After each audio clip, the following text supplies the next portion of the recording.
Bon dia les grilles, est-ce que tout va bien? Bienvenue dans cette vidéo. Aujourd'hui on va voir le guide du fer végétal.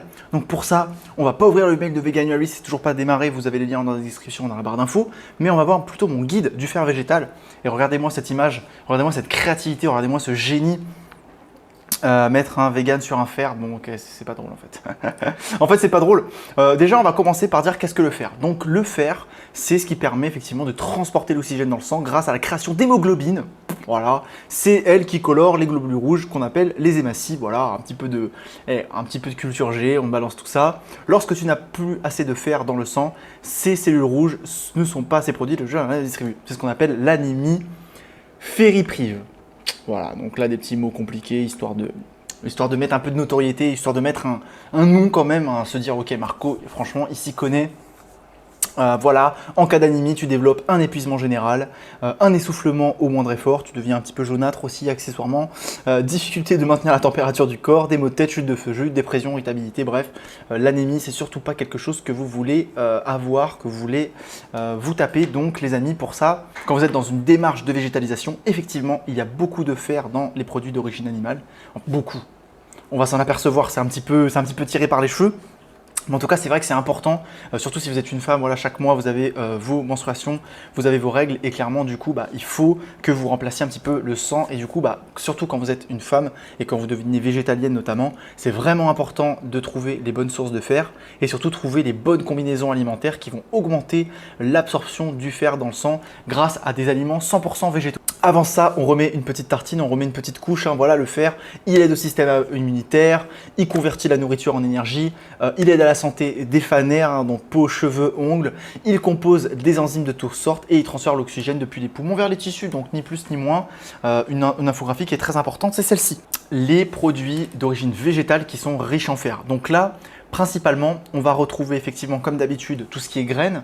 Décidément, ces graines, elles sont vraiment fantastiques parce qu'on a vu qu'elles contenaient déjà des acides aminés. On va savoir bientôt qu'elles contiennent des lipides et en plus maintenant, on sait qu'elles contiennent du fer. Donc effectivement, graines de tournesol, graines de chia, graines de sésame, graines de courge, tout ça, ça contient du fer. Et pour en manger plus, tout ce qu'il faut, moi si j'étais vous, ce que j'aime faire, c'est mettre des graines dans un moulin à poivre et en fait, juste les moudre par-dessus vos repas. Voilà, c'est quelque chose de vraiment pratique que vous pouvez faire. Sur un repas composé de quoi? Ça peut être effectivement quinoa avec des lentilles, ça peut être une petite salade de pois chiches, ça peut être tout ce qui est tofuserie, on est en train de le voir, les épinards finalement qui ne sont pas si riches en fer que ça, mais quand même ils sont présents. Tout ce qui est oléagineux finalement, on retrouve encore et toujours les noix de cajou, les noisettes, et ça m'étonnerait pas, je les ai pas mises, mais voilà, on voit les pistaches, donc à mon avis, tout ce qui est amandes, les amandes d'ailleurs, oui, elles sont riches en fer, tout ce qui est cacahuètes, etc. Donc ça doit contenir aussi un petit peu de fer. Et là, ce qu'on apprend, c'est quelque chose de très important. C'est qu'en fait, déjà, l'alcool, le café et le thé, ça limite l'absorption de fer. Le fer, il s'assimile dans vos intestins, dans l'intestin grêle notamment. Et en fait, il se passe quelque chose de miraculeux avec la vitamine C. C'est que la vitamine C, elle transforme le fer de type Fe2+, des plantes qui est, voilà, c'est un fer Fe2+, en fer Fe3+, qui est beaucoup mieux assimilable, qui est plus facilement assimilable par le corps. Donc là, c'est vraiment intéressant parce que ce fer des plantes, c'est un fer qu'on appelle un fer non héminique. Et ce qui est super intéressant, moi je trouve, c'est qu'en fait, le fer non héminique, le corps, il sait parfaitement le gérer. C'est-à-dire que quand vous n'en avez pas assez, le corps, il va tout faire pour booster l'absorption de fer et donc vous gavez, assimiler autant de fer que possible, même s'il n'y a pas de vitamine C, il s'en fout, il prend tout le fer qui passe. Et quand il y a trop, quand vous êtes trop en fer, il y a aussi des personnes qui peuvent faire un surplus de fer. On parle alors d'hémochromatose. Ne retenez pas ce nom, mais juste pour vous dire qu'au final, le fer de type non héminique des plantes, le corps sait parfaitement le gérer quand il n'y en a pas assez ou qu'il y en ait trop. Alors que quand vous avez un fer de type héminique, notamment dans les produits d'origine animale, votre fer héminique, il provoque effectivement des hémochromatoses et donc c'est tout aussi pas du tout bon pour la santé que l'anémie. Donc les amis, aujourd'hui, on apprend quelque chose de fondamental, c'est que lorsque vous consommez des aliments qui sont riches en fer, il vaut mieux privilégier de la vitamine C. Et donc, cette vitamine C, Où est-ce qu'on en trouve? Dans tous les fruits et légumes crus notamment. Là, j'ai pas mis dans la slide, mais il y a du persil aussi, donc tout ce qui est, voilà, tout ce qui est poivron, tout ce qui est chou, les amis. Ne me servez pas l'excuse de ouais, c'est l'hiver, on peut pas. Non, non, si. Tout ce qui est chou, il y a plein de vitamine C dedans, donc les choux, vous en avez toute l'année en France, donc ne vous prenez pas pour une bille, ne me prenez pas pour un troll, les amis. Vous savez très bien que vous avez du chou toute l'année, donc arrêtez 2 secondes et mangez du chou maintenant. Quand vous faites vos smoothies, même moi ici à Bali, quand je me fais un smoothie, bah, je mets un peu de chou dedans, je mets un peu de persil. Et alors? Est-ce que ça fait de moi un bon vieux campagnard de Picardie? Peut-être. Peut-être. Mais quelqu'un de malin et qui fait des super smoothies, en plus ils sont quand même bons, et il y a de la vitamine C dedans, donc j'accélère l'absorption du fer, ok?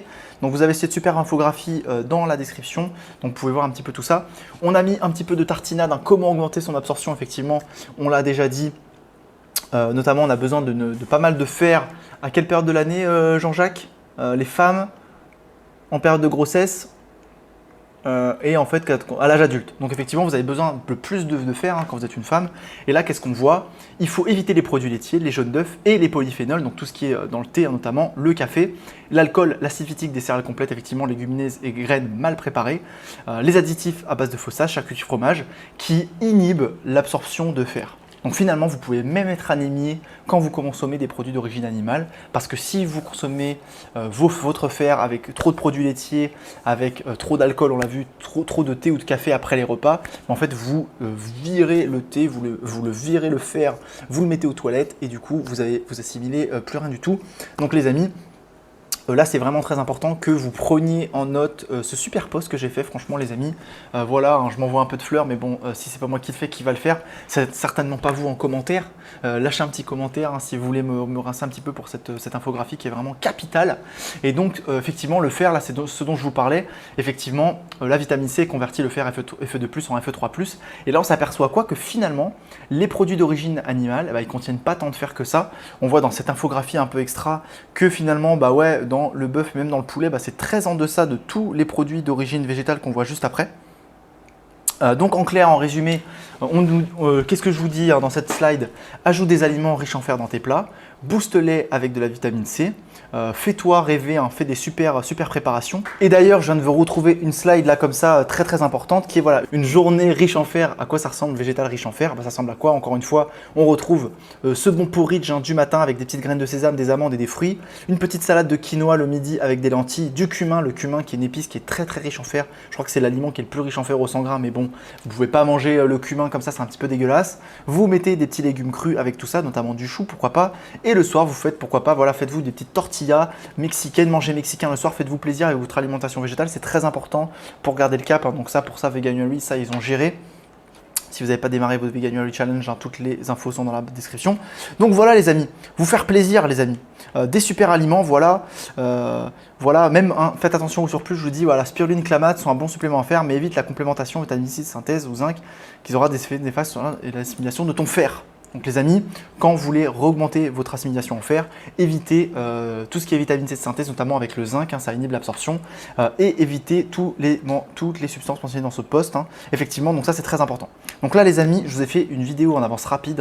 Hein. J'ai essayé de mettre un maximum d'infos, je pense qu'elles sont pertinentes. Hein. Je pense que c'est très synthétisé.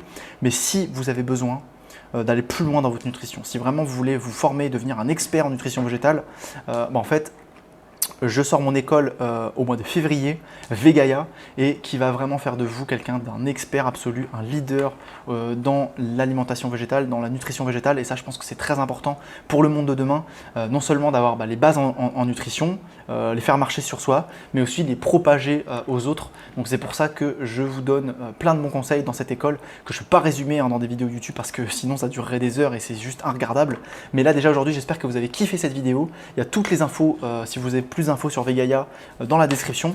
Les amis, si vous avez kiffé cette vidéo, n'hésitez pas vraiment à la partager, à la liker, à laisser un petit commentaire, notamment si vous avez réglé vos problèmes d'anémie grâce à une alimentation végétale. Ça, je pense que ça va vraiment aider pas mal de personnes et vraiment motiver pas mal de personnes qui lisent les commentaires, parce qu'on est tous pareils, hein, quand on va voir des vidéos YouTube, on regarde les commentaires. Donc surtout, n'hésitez pas à témoigner, ça ferait super plaisir. Je vous mets les posts aussi dans la description, dans la barre d'infos. Merci d'avoir regardé cette vidéo jusqu'au bout. Je vous souhaite une pure journée. Pour passer une pure journée.